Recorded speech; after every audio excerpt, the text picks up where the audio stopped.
Good morning and welcome to our new edition of the Hindu Mediji. Let us start with the front page. The front page major news headlines are that our Home Minister Amit Shah is meeting one-to-one with Indigenous Tribal Leaders Forum, and that is being Indigenous Tribal Leaders Forum, and that is basically leaders from Kuki Jomo community from Manipur, and it is being facilitated by Mizoram CM Joram Thanga. Sunday he said that he has facilitated on being asked by our Home Minister to have one-to-one meeting with the tribal leaders, mainly from Kuki Jomo tribes, those who are proclaimed to be the worst victim of ongoing violence in Manipur. Another news is that Prime Minister has launched through video conferencing.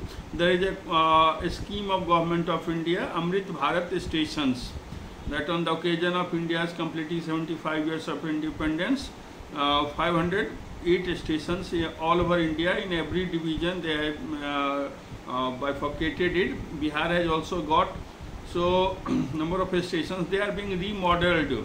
They are being developed as a sort of city center with all the modern amenities. Virtually you could say that now these selected railway stations will become sort of having the airport facility. You have lounge, you have all the Divyang friendly accelerators and cafe, and so all sort of facilities will be there. So they have been in a phase by manner it is being done.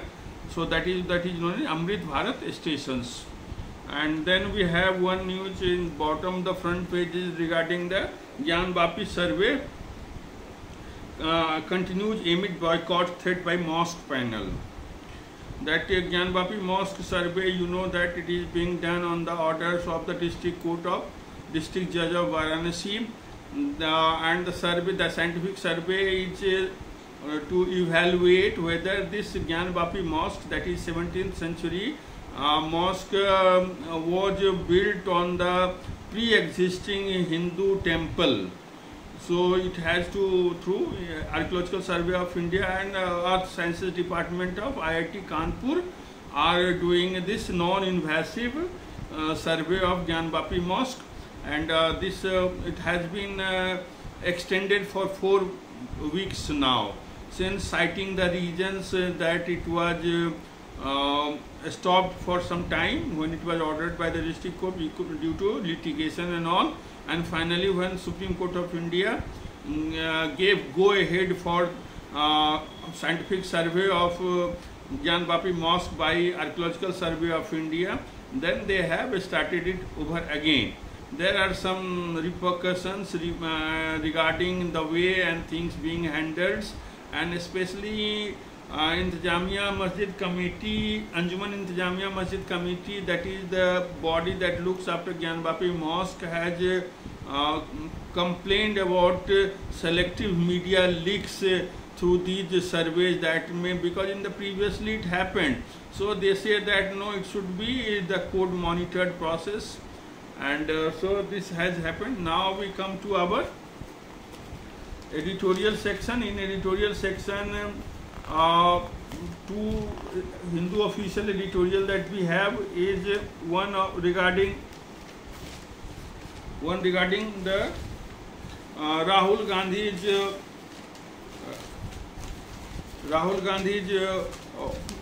the stay that was given by the Supreme Court on the charges of criminal defamation, that a Gujarat district court had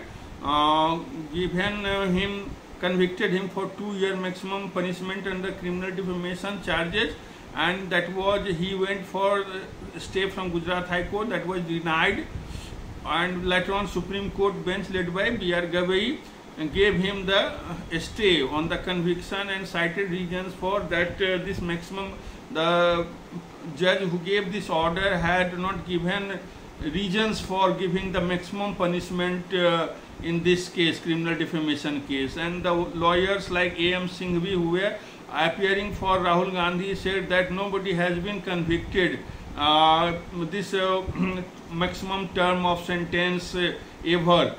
And basically, this law of criminal defamation is colonial in legacy, like most our IPC, but it has been used in a selective manner. So this article basically the sense of proportion, the name of the title they have given, the sense of proportion, and the excerpt of the title of the editorial is there must be promptitude in restoring Rahul Gandhi's Lok Sabha membership. The editorial says that there must be promptitude, means promptness should be shown by Lok Sabha Secretariat in making him again Lok Sabha member, restoring his membership, Lok Sabha membership. As I am reading this news is breaking that Rahul Gandhi has been restored as a member of parliament from Wayanad. So he hopefully will participate in the no confidence motion being brought by the opposition against the incumbent Prime Minister over Manipur violence.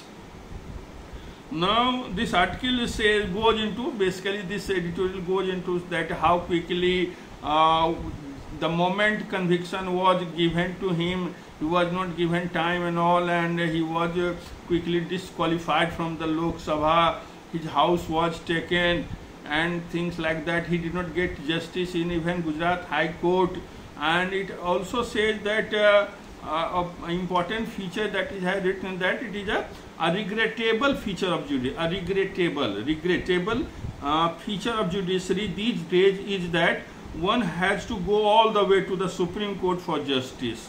Things that have been handled at the district court itself is now taking time of the Supreme Court. So it has become a sort of perpetual habit, things like that. Nobody wants to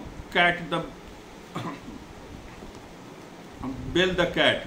Nobody wants to bail the cat. Next one under editorial is top board. It is regarding D. Gukesh. He is the new chess champion, world ranking. He has replaced Viswanathan Anand. Now it's a big thing that in such a young age, Viswanathan Anand is number one, India's number one rank holder in FIDE chess. Right now World Cup is going on, chess World Cup is going on in Azerbaijan, capital Baku, and there Gukesh has on a live so he came under top 10. Now it's a good achievement for us India, and the article details into going into that even in female section of the chess we have now prompt names and all, and it said that India should host some world class chess championship, so that in order to harness Indian potential, because such a exemplary achievements have been achieved in a chess board. Now two articles, that major articles editorial that we find, that one is on Nuh Mewat, old template, new battleground. Another one, every act of silence amplifies the horrors in Manipur. First we will take this one and then we'll go for top one article. So this one article that I am reading now, I am trying to explain now, is that's written by Sanjay Hazarika. Sanjay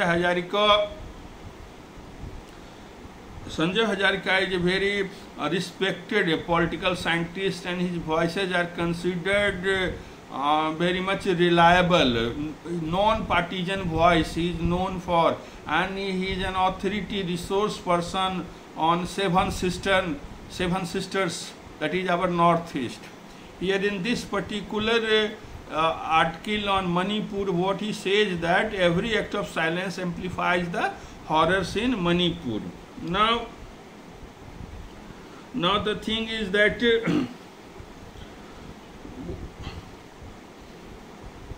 whole issue in Manipur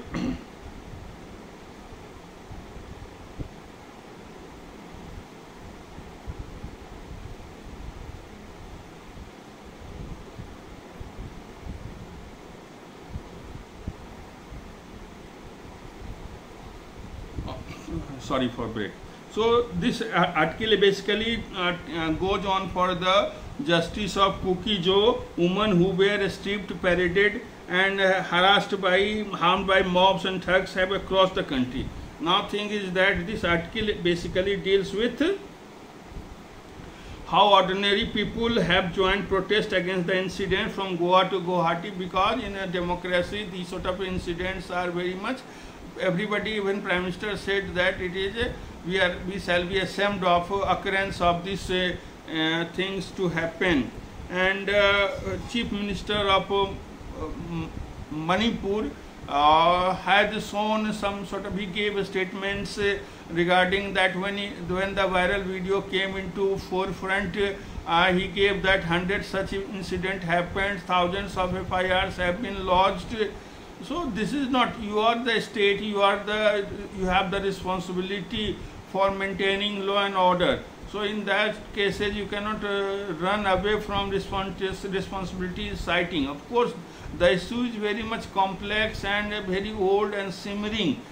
This is a matter of distrust between the Meiteis and Kuki-Jo communities, because you know that Manipur, Imphal Valley is being dominated by Meiteis, and even Manipur Assembly is dominated by Meitei people, and those in the hill regions, Kuki-Jomo tribes, those who live in the indigenous tribes, those who live in the hill regions, they had the issue all started with Manipur High Court's order on the status of Meitei peoples giving them, and that led to violence, and now it's multiple players are there. So basically this article is a damnation, it's a damning indictment of the state and central government also. You could say that everybody failed them, whether it's a National Commission of Women or whoever we talk of, virtually everybody failed them. And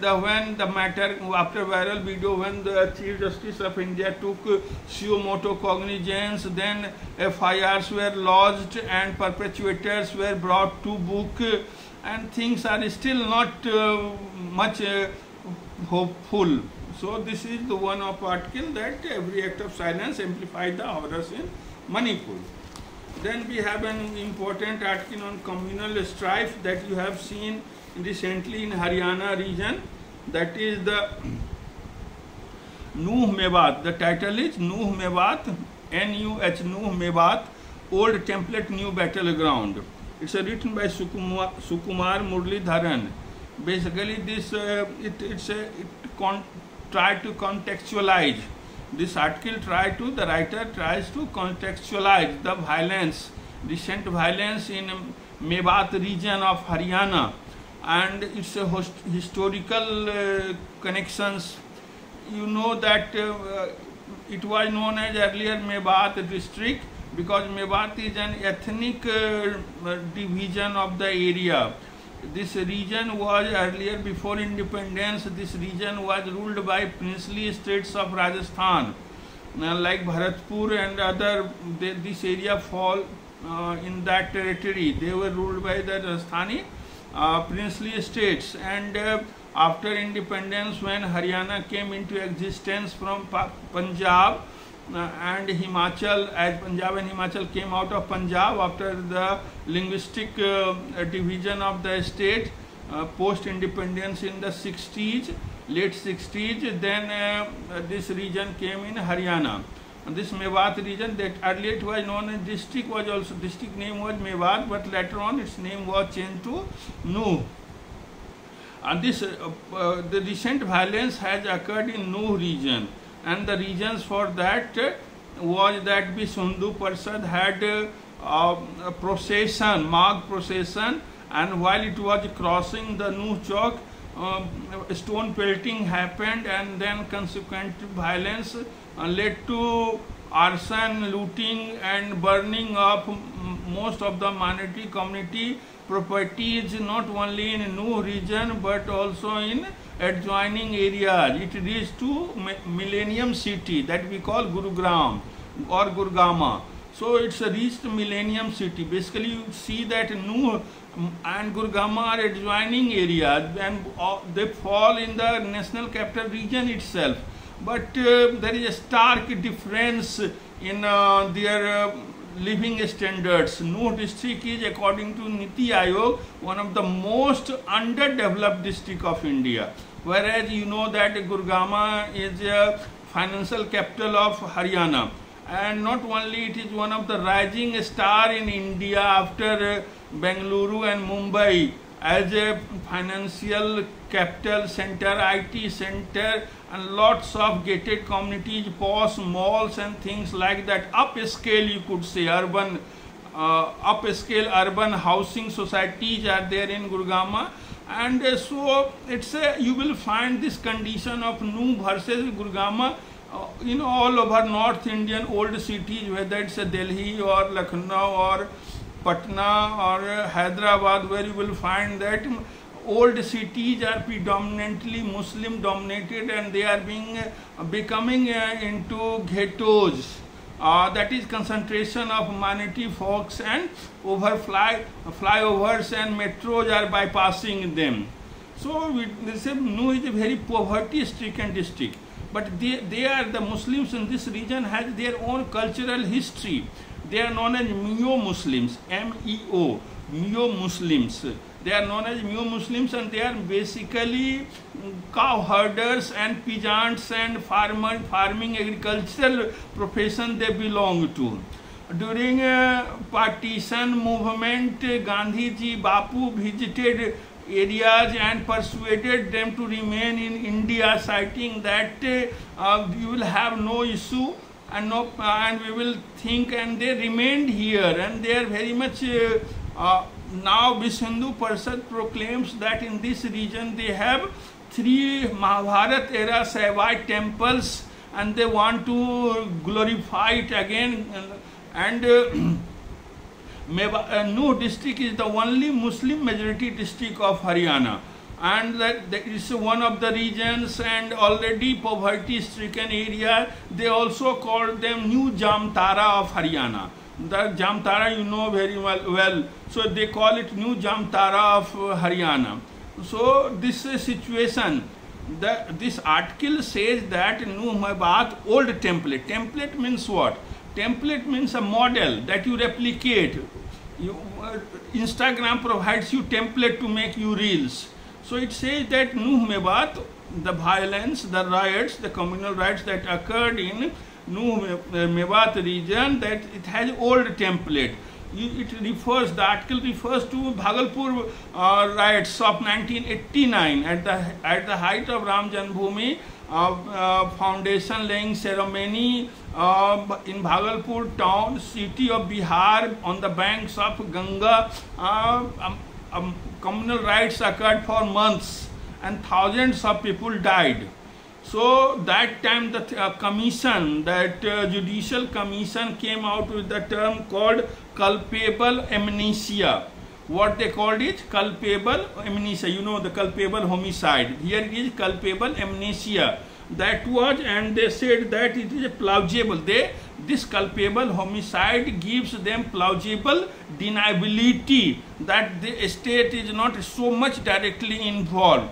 But now things have changed. Now state is colluding with the unsocial elements who are bent on creating communal strife and polarization in societies, and especially minority dominated areas. They are already poverty stricken, and so it's they go on in putting on nerves. And this article says that this procession, annual procession of whether Ram Navami procession or Hanuman Jayanti processions, or this procession in Nuh Mebat region by Vish Hindu Parishad, they have features that they will play music. Gandhiji had regretted this fact that in front of mosque, why they bent on putting artis or playing music, and so they will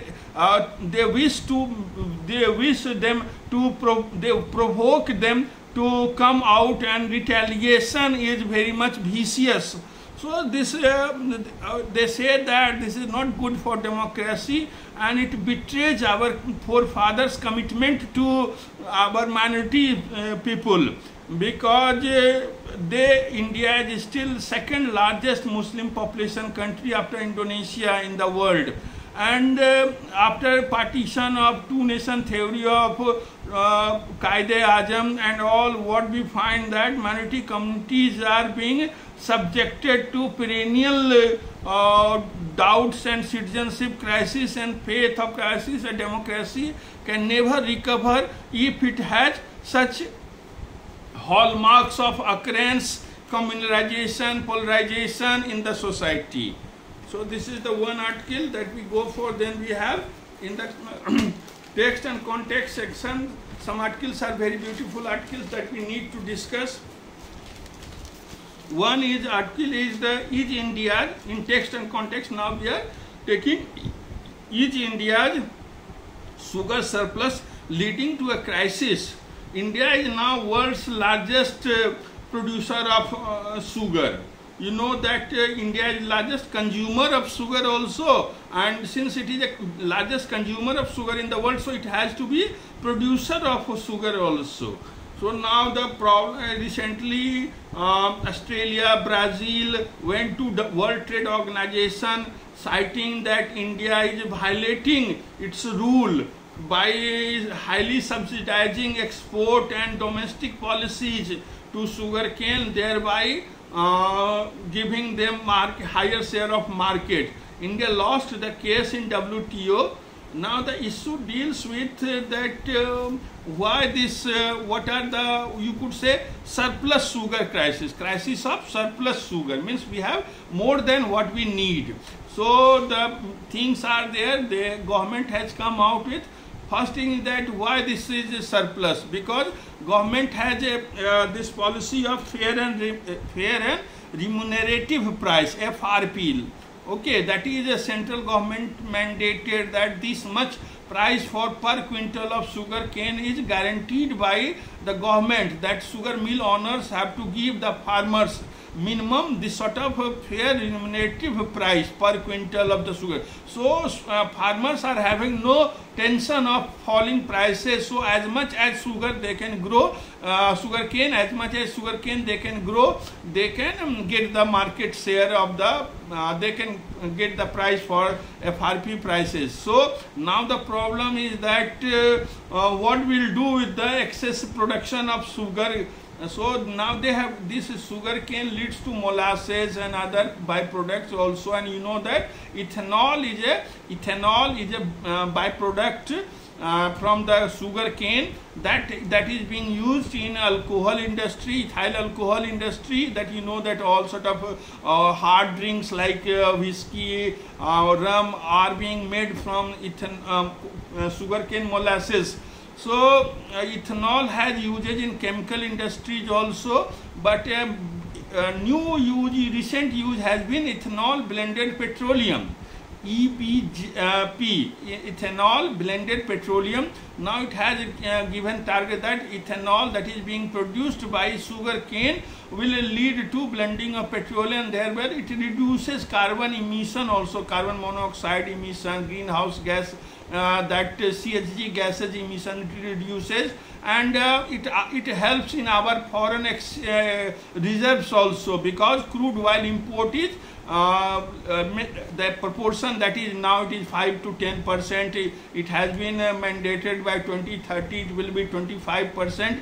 So this ethanol blending has led to curtailing in the import of crude oils, plus environmental benefits are there also. Then what is the problem? If okay, fine, if that sugar from the sugar cane we have the certain amount produced as sugar, and then we can divert them to ethanol production, no problem, that we can divert the excess sugar cane production to ethanol, and that has its usage, no problem in that. But problem lies that sugar cane as a crop is a water guzzling crop. Too much of water is needed, and now happened by whatever the coincidence, the sugarcane belts in India, that is Maharashtra mainly, you will find that Vidarbha region of Maharashtra is always very much water scarcity and things, people migrating to Konkan region and all. These sugar cane plantations are in the particular regions of basically in Maharashtra and UP and parts of Bihar. The problem is that being a water guzzling crop, it takes groundwater and it leads to problem in groundwater. So the solution is that we shall move from flood irrigation to drip irrigation. Drip irrigation is very scientific irrigation developed by Israel for agriculture purpose, that minimum water, maximum benefit for roots of the plants. But here we are habituated by the flood irrigation. So these methods are being suggested. That is the excess sugar, sugar surplus leading to crisis. Crisis question mark it has given. It is not a crisis basically. Only thing is that biggest problem is our groundwater issue.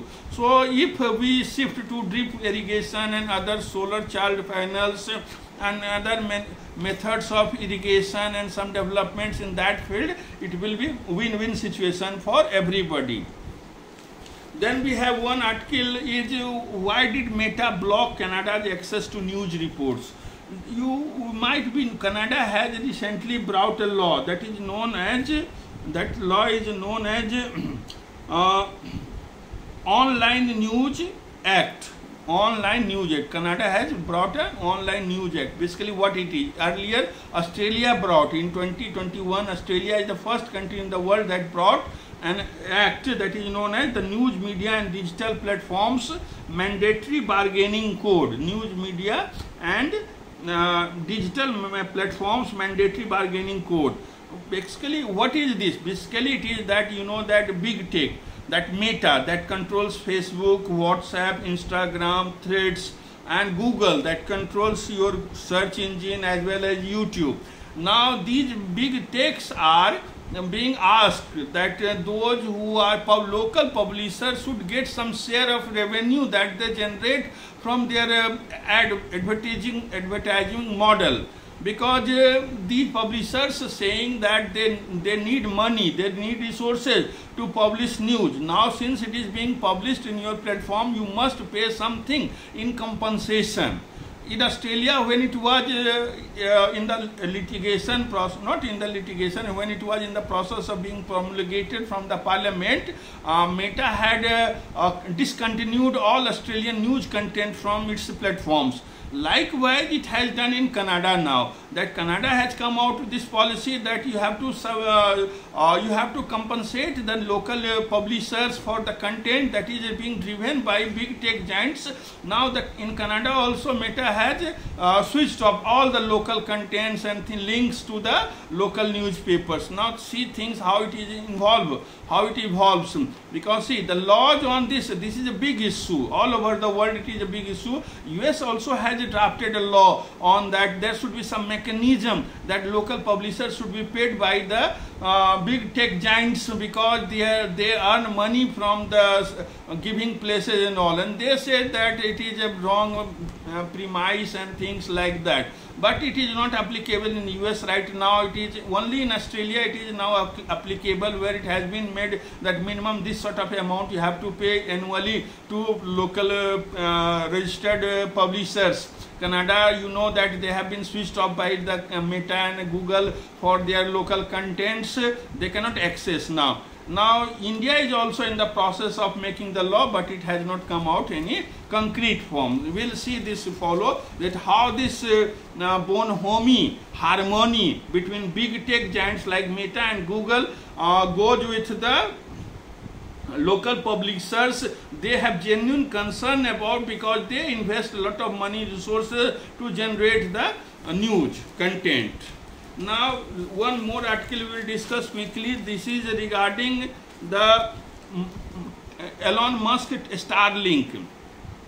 This is the 2 minutes it will take. We will conclude this by this article itself. That's a Musk Starlink, why the new sovereign of low Earth orbit is bad news. I will give a glimpse of basically Elon Musk has a company known as SpaceX. Okay, that sends satellites into the orbit. Now Elon Musk has a company that is a satellite based internet service provider. and that is known as Starlink. They are known as Starlink. And he has a monopoly. This Starlink that is owned by Elon Musk, that is being, you could say, a part of SpaceX program that he is there. Since basically what is a satellite based internet service provider? What happens that lower Earth orbit satellites are being sent in constellations. They say, the article says that out of 7,500 low Earth orbits that are rotating Earth, 50% belong to SpaceX Starlink internet satellites. So as low as Earth you can go, you are able to give the satellite internet services. The case is here of Ukraine and Iran. In Ukraine, when Russia in the first phase of a strike destroyed its infrastructure, then Elon Musk came out with a Starlink facility to Ukraine. But Ukraine wanted this internet facility for drones to destroy Russian ships or things like that. But what happened that Elon Musk said, no, we will not provide you for that sort of usage, and he did not give permission to Starlink satellites to operate near Crimea. That is the war zone, basically Ukraine and Russia, Crimea and the Black Sea region, that is a battle zone. You find that Russia is with having Ukraine. So Starlink says that no, we will not give you link there. Now, I don't know how recently there have been attacks on Russian assets in Black Sea ports through waterborne disease, maritime drone that we call, or waterborne drone or seaborne drone, whatever you call it. That's a maritime drone that is being used to destroy Russian naval base. It has been used recently. It was used to destroy Kerch Bridge also. That is a different story. We will find out the reasons for how they are able to send a drone to such a close Russian targets. Now thing is that we are talking of a Starlink facilities in Ukraine. So this article says that it depends on the whims and fancy of mercurial Elon Musk, who controls from 10,000 kilometers away the fate and future of Ukrainian people. Another example it gives is that Iran also, after last year's so much protest and all, what happened, the Iranian government stopped internet facilities, and then Elon Musk came to rescue, and people smuggled Starlink dishes, and they had been beamed from a satellite from upper low Earth orbit satellites internet facilities. They say that around hundreds of such facilities are there, and Iran cannot do except shooting the satellites. Now thing is that there is no such governments are coming out, private public partnership are coming out that we shall have this facility. Now you said that what is the secret sauce of SpaceX Starlink internet service that is being having monopoly, that half of the low orbit Earth satellites are being run by SpaceX, run Starlink facilities, because SpaceX has one good thing with it, that reusable rockets. They have this reusable rockets that is virtually not that much cost. It doesn't make any much cost for them to send satellites in the low Earth orbit. And due to this reason, you could say the writer has used the round the clock working accelerator. It's a reusable SpaceX reusable rockets are working as round the clock accelerators to provide satellites constellations in the low Earth orbits, and thereby giving Elon Musk a monopoly over satellite based internet facilities. He wants to have that in India also, but you know that Jio doesn't want to have interference of any other monopolistic players. So this article basically deals with that one. Thank you very much for going through this. Hope we will have another session next day. Thank you very much.